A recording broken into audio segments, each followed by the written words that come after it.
Okay, good evening, everybody. This is Brother Wolf, and we're here with Group 5 for HS 375, and we're going to be talking about the rehabilitation facilities, as that's the content for this week.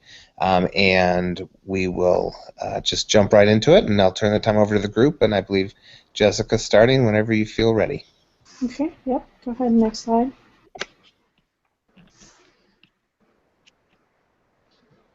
Okay, what is a rehabilitation facility? Rehabilitation in this case refers to physical medicine rehabilitation.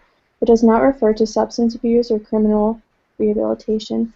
Physical medicine and rehabilitation includes various therapies to help a person restore function after illness or injury. These therapies can include physical therapy, occupational therapy, and speech therapy. Next.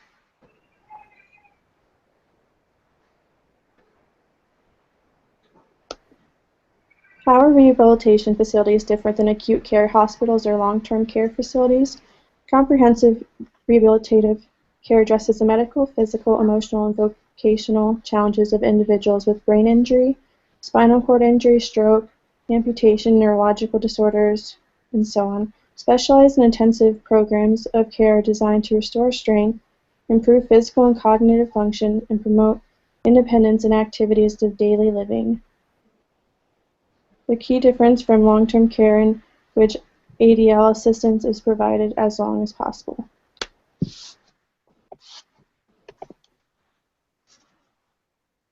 Components of an inpatient rehabilitation facility. We've got physical therapy,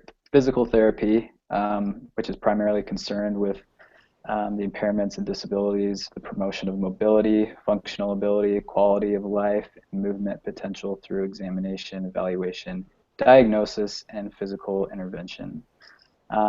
Also respiratory therapy. Respiratory therapists are specialists and educators in cardiology and pulmonology. Respiratory therapists are also advanced practice clinicians in airway management. Next slide.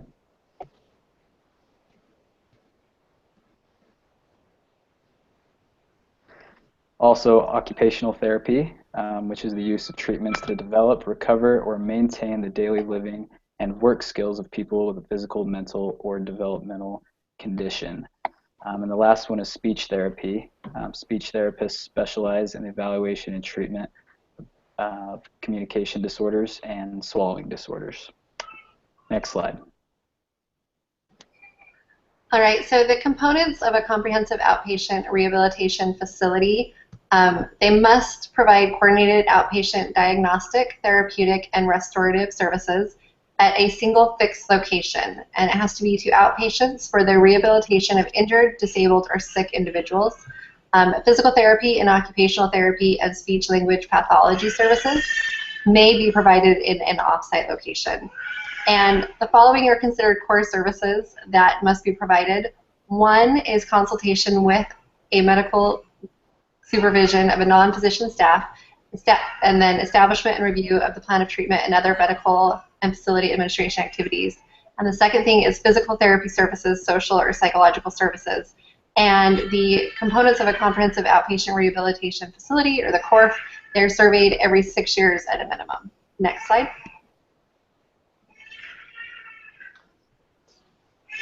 A CORF can qualify for CMS certification. They must follow the regulations and will be subject to that survey at least every 6 years. So first off, the CORF, it needs to provide a broad array of the services, and this includes 3 core services: the physician services, physical therapy services, and the social worker psychological services. With the exception of the physical therapy, with the exception of physical therapy, occupational therapy, and speech language pathology services, all of the CORF services must be provided on the CORF's premises. There is a one-time patient home environment evaluation allowed. We can go to the next slide. The CORF is responsible for the implementation and supervision of any of the therapy services that are not provided, or that are provided at an offsite location. Couple things is that the CORF may not share a common space with another entity, unless the Corp is able to fully function without any interruption during its scheduled hours. That includes equipment. It can be shared in that same way, and then also the staffing. So that's how they can share things. Next slide. So the Commission on Accreditation of Rehab Facilities is the accrediting body for rehab facilities, and it was founded in 1966. From their website, CARF International is an independent nonprofit accreditor of health and human services in the following areas. We have aging services, behavioral health, which is interesting because it said that that drug treatment programs weren't usually part of rehabilitation services, but it is covered by the accrediting body there.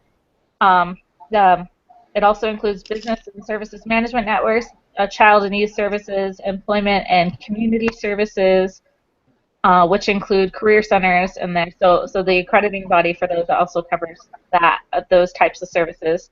We also have medical rehabilitation, which includes medical equipment, prosthetics, orthotics, and supplies. CARF International is a group of companies that accredits more than 50,000 programs and services at 23,000 locations nationwide. So Medicare will reimburse for some rehabilitation services. They will pay for the physical, occupational, and speech language therapy. It only will pay a maximum of $1,780 per patient. And this cap can be exceeded if that therapy is shown that it's medically necessary and it is actually providing benefit to the patient. The amount reimbursed is actually set by a fee schedule that weighs the amount of time and the equipment that is needed to provide the therapy. And these values are called RVUs, or relative value units. One interesting thing about the Medicare payment is that because Medicare is a short-term thing, it will not exceed 100 days after the initial incident. So once you hit that 100-day gap, then the entire cost need to be paid by the patient, unless there's 60-day basically gap where there's no payments being charged. That kind of resets things, and then the patient can go to a doctor and start the whole process over again. Next slide. All right, so the role of Medicaid in reimbursing for rehabilitation services. The Medicaid rehab option can contribute enormously to promoting recovery and resiliency as a central aim of a state's mental health service delivery system. Services covered under the rehab option provide a more flexible benefit than other services generally used for mental health services, for example, the clinic option. These services can be provided in other locations in the community, including in the person's home or other living arrangement. Next slide.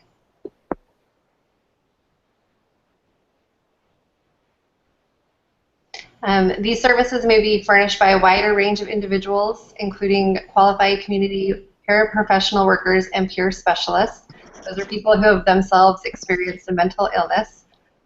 When these services are rendered under the supervision of a licensed mental health professional. Most important, rehabilitation services may extend beyond the clinical treatment of a person's mental illness to include helping the person to acquire the skills that are essential for everyday functioning in life. So symptom management, daily living skills, etc. And all state Medicaid programs have added the rehab option to cover mental health services. Next slide. And this slide goes into more detail about that if people are interested, but the first two slides on this have covered the overview of it. Next slide.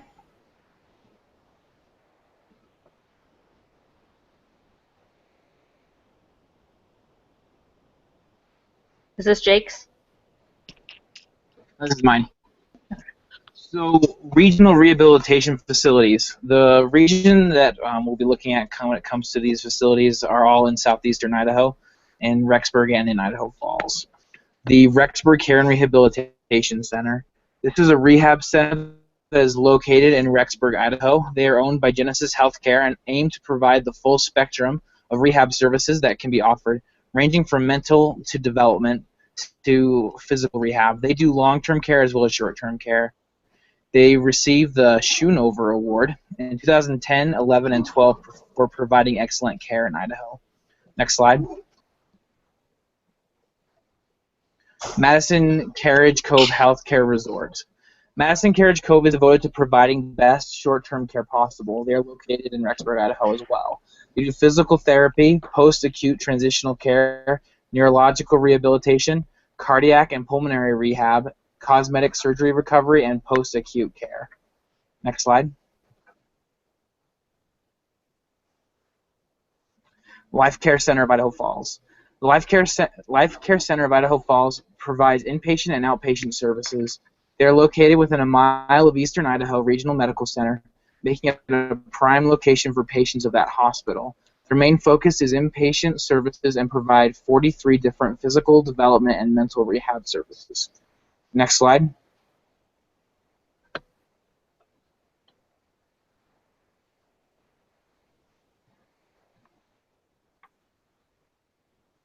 Was this one Aaron? This next one's supposed to be mine as well. It's not changing on my end. Oh, it's not? No. Challenges of it. Let me see if I can pull up on mine.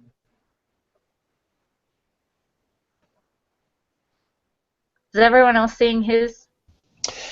So this is Brother Wolf. I'm seeing the one that's titled "The Challenges of an Administrator of a Rehab Facility." Yeah, that's something. There must be something wrong on mine. Let me just pull it up. So, Craig, you're not seeing that slide. Is that what you're saying? No, I've had some problems with streaming video when it comes to Hangouts. So I have it pulled up here so I can read it. The challenges of an administrator of a rehabilitation facility. One of the biggest challenges that administrators face has to do a lot with what little they have. Specifically in regards to money. Healthcare overall, the Center for Active Emotional Administrators across the United States. The article challenges faced by rehab managers on the advanced healthcare networks. The challenge with time is determining what is important and doing what's first in the day and put off the less important to control. Rehab facilities are also very busy, and running an organized facility while getting everything completed that needs to be done is a challenge as well. Next slide. Who typically owns, manages rehabilitation facilities? The industry is largely made up by independent hospitals that operate these facilities within acute care hospitals. There are also inpatient rehabilitation hospitals that offer the service in a hospital-like setting, but separate from acute care facilities.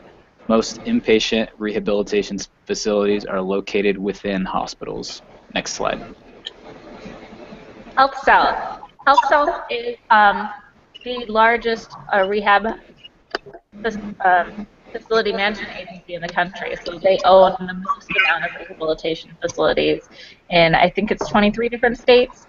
HealthSouth is a company that provides rehabilitation in a hospital setting, outpatient rehab, as well as home health. So HealthSouth's approach to rehab, they're very specialized. Each hospital is dedicated full-time to just rehabilitation. So all decisions and resources are focused on rehab. They're results-driven, so every minute of every day, the focus is on results.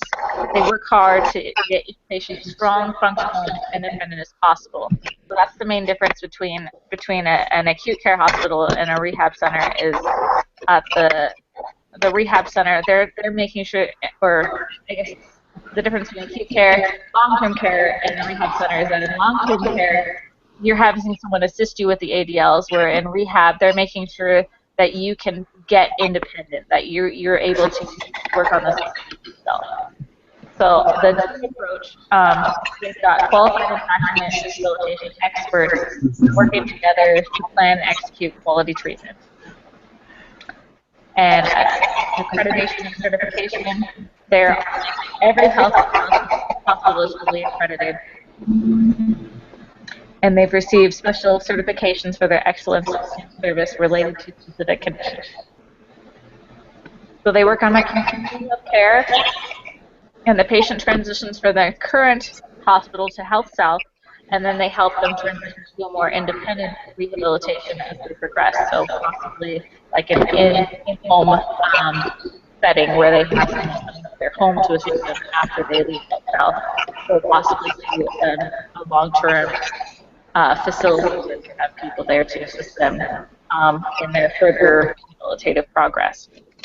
And Health South is one of the nation's leaders, so they're known as the biggest in the business, and they have experienced leadership with a strong company mission is key at Health South.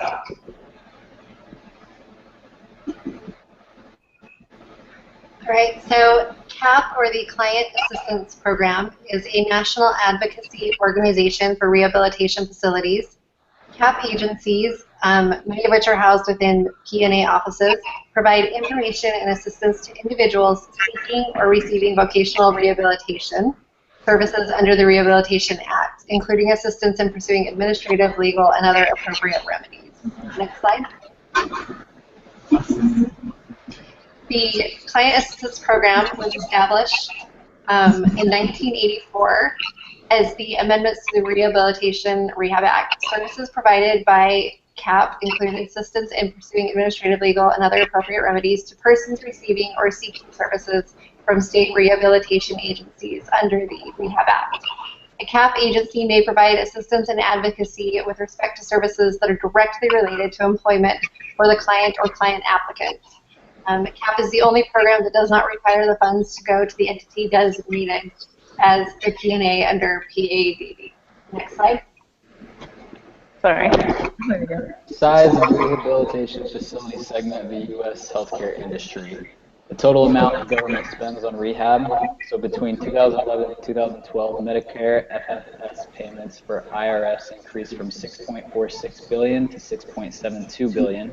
In 2012, the number of patients who received care at IRS increased, as did the average payment per case. Total patients served between 2011 and 2012, Medicare FFS payments for IRS increased from $6.46 billion to $6.72 billion. Let's see here. I just read that. Next slide. The number of people employed within rehabilitation facilities in 2014, there was 120,100 people employed working in rehabilitation facilities, and it's still growing. Projected percent change in employment from 2014 to 2024 is 9%.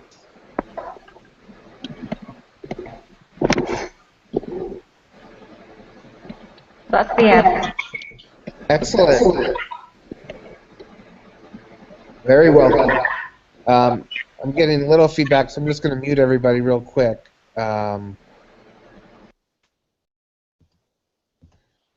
So if you want to talk, you'll have to unmute your mic. Very well done. You guys covered all the main points. The only thing I wanted to highlight was you mentioned accreditation, the CARF, the accrediting body. You also mentioned CMS certification. And then I wanted to bring up one last term, which is licensing. So sometimes I think we get confused with the difference between certification, accreditation, and licensing. And I just wanted to clarify that. So you guys are absolutely right. The CARF is a body that does accrediting.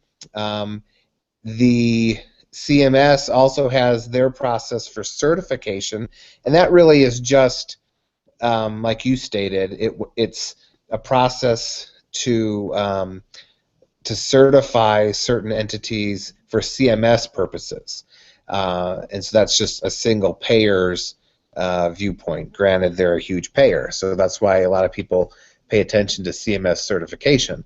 But the other thing I wanted to mention is licensure. So you may or may not have come across this, but you may recall it from prior classes. What entity gives the actual license to rehab facilities? Is that through the state? Yes. So the state actually does the licensing. So just I just wanted everyone to kind of keep those three terms. They're all important concepts. They're all important processes. But if you're reading questions on quizzes and tests, or as we're talking about this, try to be as precise as possible in your use of those terms. So licensure is done by the state. Certification is a CMS process. And then the accreditation is a whole nother process, and there can be different accrediting bodies. You guys mentioned the main one. So other than that, you guys touched on all the other main things. You mentioned the 4 types of therapy that are offered. You mentioned things about payment, which is important to know. You talked about both inpatient and outpatient rehab facilities, because there are some that are just inpatient, there are some that are just outpatient. You talked about Health South. That's one of the larger rehab, the largest, like you mentioned, rehab organization. So you guys covered everything. I think you did a great job. Thank you. If you guys would, unless you have any last-minute comments or questions, if somebody would post your slides on the discussion board, the student chat board, and then just as a group monitor that in case your classmates are asking questions. Once the recording processes, I'll post the link to the recording. Sounds good. Great. Thank you, Brother Wolf. Thank you all. Thank you. Thank you. Have a great night. You too. Brother Wolf, Oh, yes. the other accrediting bodies for that you mentioned. So, like, does the Joint Commission also accredit rehabilitation facilities, or is there another entity? No, they can. Okay. Yeah, but the majority are done through the CARF. For some reason, and I don't have the exact statistics on this, but it seems to me that a lot of rehab facilities don't go through the process of accreditation.